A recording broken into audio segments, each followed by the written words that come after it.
اگر کوئی چاہتا ہے کہ وہ اس جسم کی اصلاح کر لے، اگر وہ چاہتا ہے کہ وہ اپنے آپ کے لیے بہتری پیدا کر لے، اگر وہ چاہتا ہے کہ وہ اپنی آنے والی زندگی جو ہے اس سے اپنے آپ کو ٹھیک کر لے، اس کے بعد جو آنے والی زندگی ہے اس کے لیے میری علی المرتضیٰ فرماتے ہیں، ہم کہتے ہیں ہماری عبادت قبول نہیں ہوتی، ہمارے یہ بات مکمل نہیں ہوتی، اس لیے کہ ہم دیکھیں تو صحیح کہ جس جگہ پہ ہم مانگ رہے ہیں، جو پہن کے ہم مانگ رہے ہیں، جو کھا کے ہم مانگ رہے ہیں، وہ حلال ہے یا نہیں، اور ہمارا حال کیا ہے۔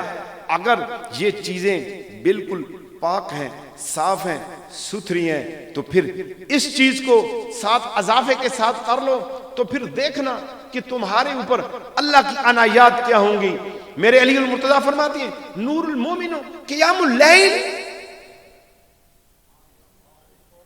مومن کا نور رات کا قیام ہے،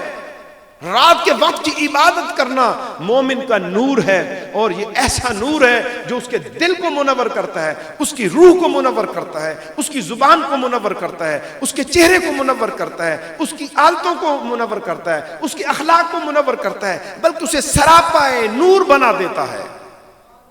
نور المومن قیام اللیل،